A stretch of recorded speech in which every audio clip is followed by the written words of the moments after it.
Okay dear student of class second, जो हम हमारा आवर स्कूल चैप्टर पढ़ रहे थे जिसमें हमने स्कूल के फंक्शंस और फेस्टिवल्स के बारे में हम पढ़ रहे थे कि किस किस तरीके के फंक्शंस और फेस्टिवल्स हमारे स्कूल में होते हैं।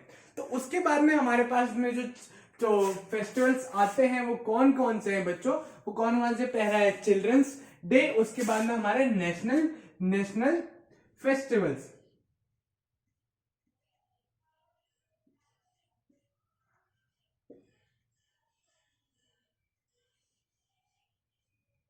हमारे नेशनल फेस्टिवल्स में क्या क्या चीजें आती हैं, चिल्ड्रंस डे किस तरीके से मनाया जाता है, आज हम हमारे चैप्टर में ये पढ़ेंगे।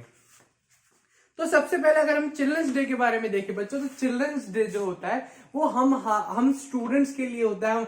और जो जितने भी हम स्टूडेंट्स होते हैं, हम कैसे चिल्ड्रंस डे मनाते हैं और चिल्ड्रंस डे क्यों मनाया जाता है हम वो देखते हैं। Children's day is celebrated on 14th November every year. हर साल के 14 नवंबर को क्या मनाया जाता है बच्चों? Children's day. क्या मनाया जाता है? Children's day. और ये क्यों मनाया जाता है? It is celebrated on birthday of Pandit Jawaharlal Nehru. अगर आप आज जानते होंगे तो हमारे एक पॉलिटिशियन थे वो, जिनका नाम था पंडित जवाहरलाल नेहरू, जिनको हम नेहरू जी बोलते हैं। वो कोट के ऊपर एक गुलाब जैसा हमेशा लगा के रखते थे। अगर आपने उनकी कोई फोटो देखी होगी तो आपको जरूर याद आया होगा। और इसी तरीके की एक फोटो हमको हमारी बुक में भी गिवन है कि जो बच्चे हैं वो जवाहरलाल नेहरू जी को फ्लावर उनकी फोटो पे दे रहे हैं, ठीक है, उनको रिस्पेक्ट दे रहे हैं। इन सब तरीके की चीजें की जाती हैं किस पे बच्चों? किस पे की जाती है? चिल्ड्रंस डे पे हम उनको रिस्पेक्ट देते हैं क्योंकि वो किसका बर्थडे होता है? जवाहरलाल नेहरू जी का। इसके बाद में हमारे पास में आते हैं नेशनल फेस्टिवल्स। नेशनल फेस्टिवल्स कौन कौन से होते हैं बच्चों? नेशनल फेस्टिवल्स के बारे में भी मैं आपको बता देता हूं। We also celebrate national festivals like, हम कौन कौन से बच्चों नेशनल फेस्टिवल सेलिब्रेट करते हैं? सबसे पहले है रिपब्लिक डे, उसके बाद में इंडिपेंडेंस डे, उसके बाद में गांधी जयंती in our school.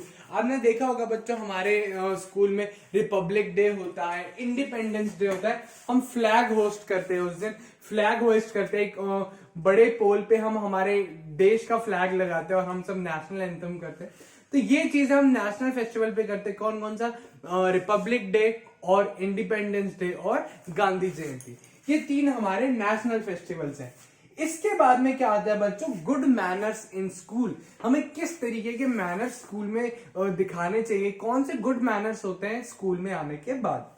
We also learn good manners in school. हमें स्कूल में बहुत सारे गुड मैनर्स यानी अच्छी आदतें स्कूल में सिखाई जाती है कि हमें किस तरीके से अच्छे से रहना चाहिए और क्या तौर तरीके होते हैं। Some good manners are given below, और कुछ गुड मैनर्स हमें बुक में भी गिवन है कि किस तरीके के गुड मैनर्स हमको फॉलो करने चाहिए। नॉट डैमेज फर्नीचर और अदर थिंग। हमें बच्चों स्कूल की कोई भी प्रॉपर्टी, बेंचेस, फर्नीचर, कोई वॉल, कोई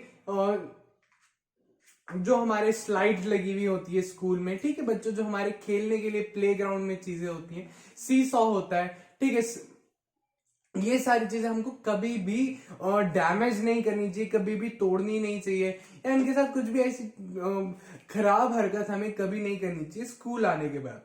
not write on walls of our school. कभी भी बच्चों हमें स्कूल की जो वॉल्स होती है उन पे नहीं लिखना चाहिए। एक बहुत बैड हैबिट होती है क्योंकि हम हमारा स्कूल क्लीन रखना चाहते हैं, हम हमारा स्कूल अच्छा दिखाना चाहते हैं, तो कभी भी वो अच्छा इस तरीके से नहीं दिखेगा जब भी हम स्कूल के वॉल्स पे ड्राइंग कर देंगे या स्कूल की वॉल्स को गंदा कर देंगे।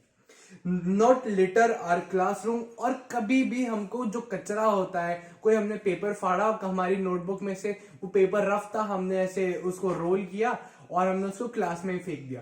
क्लासरूम में कभी भी बच्चों इस तरीके का कचरा हमें नहीं करना चाहिए। इसके बाद में क्या? Not pluck flowers and leaves from the garden of our school. हमारे स्कूल में बहुत सारे फूल के भी पौधे लगे होते हैं या फिर जो कोई भी ट्री लगा हुआ है, कोई भी प्लांट लगा हुआ है, कुछ भी A to Z हमारे स्कूल के गार्डन में कोई चीज है, तो हमें उसका कभी भी कोई डैमेज नहीं करना चाहिए कि हम उसकी लीव्स तोड़ रहे हैं, हम प्लांट को डैमेज कर रहे हैं, हम उसमें से फ्लावर तोड़ रहे हैं। इस तरीके की चीजें हमको बच्चों कभी स्कूल में नहीं करनी चाहिए। Respect and obey our teachers. और जो बच्चों सबसे इंपॉर्टेंट चीज होती है वो क्या होती है? हमें हमारे टीचर्स की ओबे और रिस्पेक्ट करनी चाहिए। हमें हमेशा हमारे टीचर्स की रिस्पेक्ट क्यों करनी चाहिए? जैसा आप जानते हैं कि टीचर्स और पेरेंट्स के बाद में सबसे ज्यादा रिस्पेक्टफुल जो हमें होते हैं वो टीचर्स होते हैं, तो हमें हमेशा टीचर्स की रिस्पेक्ट करनी चाहिए। ये कुछ गुड मैनर्स है जो बच्चों हमारी बुक में हमको गिवन थे।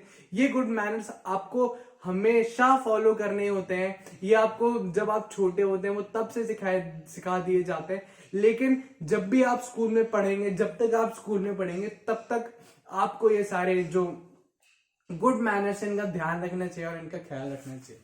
तो आई होप आपको हमारा आर स्कूल चैप्टर अच्छे से समझ में आया होगा कि स्कूल में किस तरीके की चीज होती है और स्कूल में हम क्या क्या करते हैं। इसके बाद की चीज हम हमारी नेक्स्ट क्लिप में पढ़ेंगे। Thank you.